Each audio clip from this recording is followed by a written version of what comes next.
साथियों, आज social media पे एक ट्रेंड चलता है। जो भीड़ के खिलाफ बोलता है उसे ट्रोल किया जाता है। आज मैं इस वीडियो में एक ऐसा पैटर्न आपको बताने वाला हूं जो हजारों सालों से चला आ रहा है, अब भी चल रहा है और आगे भी चलेगा। देखो होता क्या है, सच सामने आता है, कोई इंसान सच को उठाता है, सच सामने आता है, लेकिन सत्ताधारी लोग या भीड़ उसको दबाने की कोशिश करते हैं। सत्ता चाहती है अपने प्रॉफिट में भीड़ को उकसा करके उसको दबाया जाए और कुछ समय के लिए वो जो झूठ है वो जीतता दिखाई देता है, लेकिन आखिरकार सच सबके सामने आता है, सच गालिब हो जाता है। ये चीज एक पैटर्न के थ्रू है। हजारों सालों की जिंदगी लोगों ने बिताई है, आप इतिहास उठा के देखोगे तो ये पैटर्न आपको मिलेगा। अब मैं आपको ये बताने वाला हूं कैसे ये पैटर्न काम करता है। हजरत इब्राहिम अलैहिस्सलाम से शुरुआत करते हैं, क्योंकि ये ज्यादातर लोगों के लिए कॉमन है। ईसाइयों के लिए कॉमन है, यहूदियों के लिए कॉमन है और मुसलमानों के लिए भी कॉमन है। हजरत इब्राहिम अलैहिस्सलाम के जमाने में बुत परस्ती यानी मूर्ति पूजा यानी आइडियल वर्शिप बहुत ज्यादा छाई हुई थी, यानी अपने चरम पे थी बुत परस्ती। तो हजरत इब्राहिम अलैहिस्सलाम वो यकता परस्त थे, एक ईश्वर में बिलीव करने वाले थे और उनको इसके ऊपर में नबूवत हासिल हुई। तो उन्होंने इसका बहिष्कार किया कि ये सही नहीं। तो उनके विरोध में भीड़ ने उनका बहिष्कार कर लिया, यानी उन्होंने सच दिखाया लेकिन भीड़ ने उनको बहिष्कार किया, उनको दंडित किया। और ट्रोल का सिस्टम नहीं था उस टाइम में लोग बहुत ज्यादा कट्टर थे, इसलिए ट्रोल का सिस्टम नहीं, सीधी सजा दी गई और उनको सीधा आग में डाल दिया गया।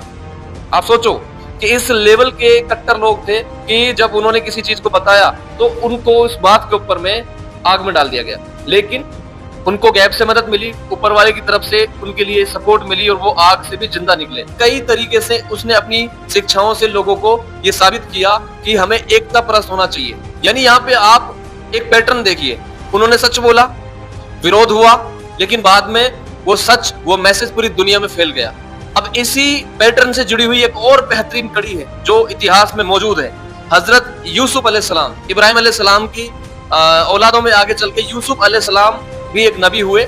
उनके वालिद, उनके पिता खुद एक नबी थे और उन्होंने पैदा होने के बाद ही ये चीज हल्के लेवल पे अनाउंस कर दी थी कि जो यूसुफ है ये आने वाले वक्त में हो सकता है कि पूरी दुनिया में राज करे। क्योंकि वो नबी था तो उसके पास में ये हिदायत आई, और जब ये बात उसके भाइयों को पता चली तो उन्होंने उससे ईर्ष्या के भाव में, यानी उससे जलन की वजह से उसे कुएं में डाल दिया।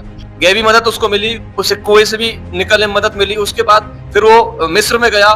मिस्र में उस टाइम पे बहुत बड़े लेवल पे बुत परस्ती थी और वहां पे एक गॉड को मूर्तियों के रूप में पूजा जाता था, जिसको नाम दिया गया आमून। आमून की पूजा परस्तिश की जाती थी, लेकिन वो इसके विरोध में था और उसने सारे पाखंड को खुलासा करने की कोशिश की, तो उसको जिंदान में डाल दिया गया और कई सालों तक जिंदान में रहा। उसके बाद में सच गालिब हुआ और वो मिस्र के सबसे बड़े ओहदे पे बैठे, सबसे बड़े पद पे बैठे। यानी यहाँ पे सेम पैटर्न है। अब देखो, सच बोला, विरोध हुआ और लास्ट में सच सबके सामने जाहिर हो गया। इस कड़ी के ऊपर में एक ड्रामा सीरीज भी चलाया गया है और आप सर्च करना चाहो तो यूसुफ एंड जुलेखा के नाम से ये आपको मिल जाएगा। बहुत शानदार सीरीज है ये। तो यहाँ पे हिस्ट्री में जो चीजें घटित हुई हैं कुछ लेवल पे उनको दर्शाया गया है। आगे चलते हैं। इसी कड़ी में यहूदियों का एक बड़ा इतिहास जुड़ा हुआ है। यहूदी सबसे ज्यादा फॉलो करते हैं मूसा अलैहिस्सलाम को, यानी प्रॉफेट मोजेस को, वो मोजेस बोलते हैं उसको। और इनकी कड़ी भी बहुत शानदार रही। इतिहास का बहुत शानदार मंजर रहा। एक ऐसी ताकत के सामने सच को रखा गया जो मेरे हिसाब से अभी तक की जितनी कड़ी मैंने बताई है सबसे पावरफुल कड़ी है ये।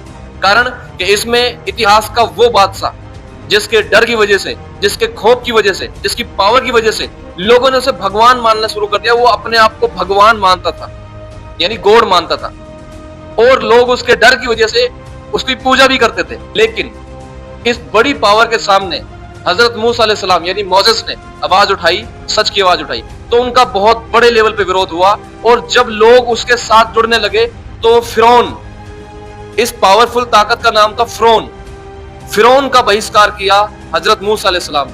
और हुआ क्या कि जब उसके पीछे एकता परस्त होने लगे लोग, बुत परस्ती को छोड़ करके सच्चाई की तरफ, एकता परस्त की तरफ लोग जाने लगे, तो फिरौन ने अपना कहर ढाया, ना सिर्फ मूसा अलैहिस्सलाम के ऊपर में, उस पूरी कौम के ऊपर में। और नतीजा क्या हुआ कि हजरत मूसा अलैहिस्सलाम ने एक समुद्री रास्ते के जरिए अपने गैबी मदद के माध्यम से या ऊपर वाले की मदद के माध्यम से पूरी कौम को बचाया और फिरौन जो कि पावरफुल बादशाह था, अपने आप को खुदा मानता था, वो उस समुद्र में गर्क हो गया, यानी मर गया। लेकिन समुद्र ने भी उसकी लाश को बाहर फेंक दिया और आज उसकी लाश शायद मिस्र के एक NMEC एक म्यूजियम है, उसके अंदर मम्मी के रूप में आज भी मौजूद है। यानी वो एक इबरत है कि लोग अपने आप को भगवान बना लेते हैं, अपनी पावर को दिखा करके इस बड़े मुकाम पे पहुंच जाते हैं, लेकिन सच एक दिन जाहिर होता है और एक दिन सच की जीत होती है। सेम पैटर्न है यहाँ पे।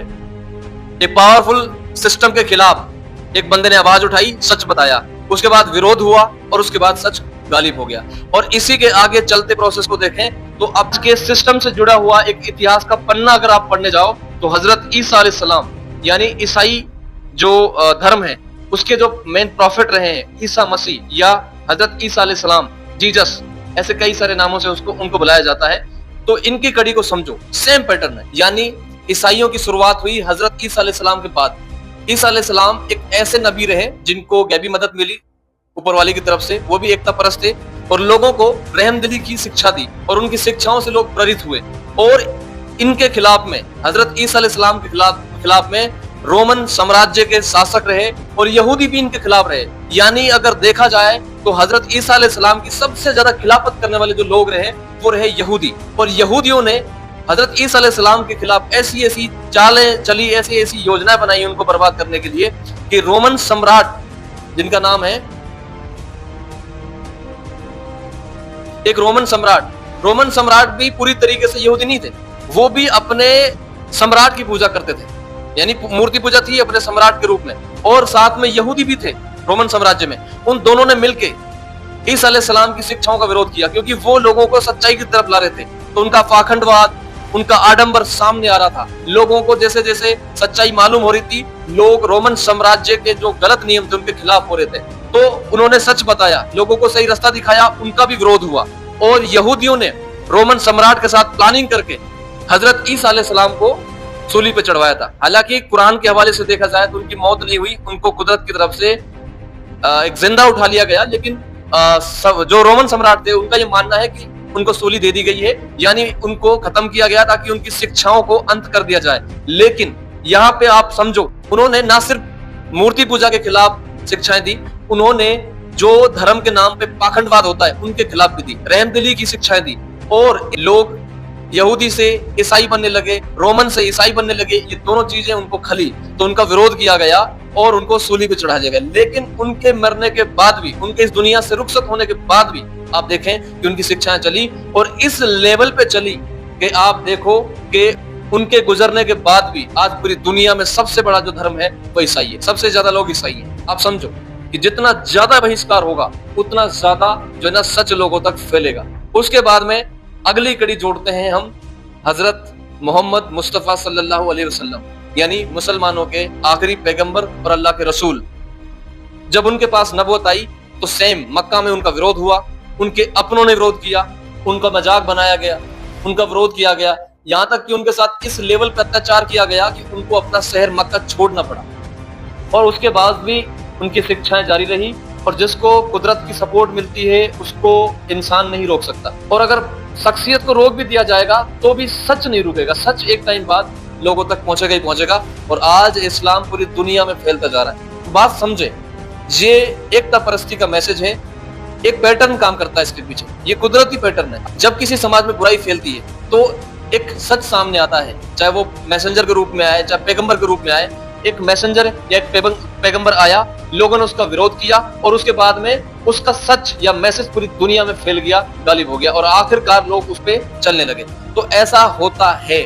लेकिन इन सब चीजों के पीछे पैटर्न सिंपल है, सच आएगा, उसका विरोध होगा, लेकिन विरोध के बावजूद भी वो गालिब हो जाएगा। अब फाइनल कंक्लूजन की बात करते हैं। इस पैटर्न के जरिए इतिहास हमें यह सिखाता है कि सच की राह आसान नहीं होती और शुरुआत में इस राह में हमें हार नजर आती है।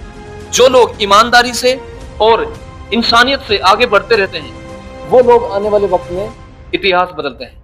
और अगर धर्म की बात करें तो कोई भी धर्म कभी ना खतरे में था, ना कभी धर्म खतरे में आएगा। खतरे में होती है हमारी सोच और समझ। जिस दिन हमारी सोच और समझ साफ हो जाएगी उस दिन बदलाव शुरू हो जाएगा। सच को खोजना शुरू करो, सच को परखना, सर्च करना शुरू करो, तब जाकर के ये बदलाव जल्दी और पॉजिटिव डायरेक्शन में आएगा। नहीं तो ये लिंचिंग, मॉब वायलेंस, ऐसी बहुत सारी घटनाएं होती रहेंगी। सत्ता भीड़ का इस्तेमाल करके सच को दबाने की कोशिश करती रहेगी और नुकसान अल्टीमेट दुनिया का ही होना है और किसी का नहीं। तो इसीलिए मैं ये वीडियो जो बना रहा हूं, इसका सिर्फ इतना सा पर्पज है कि सच की खोज की जाए, सच्चाई को ढूंढा जाए।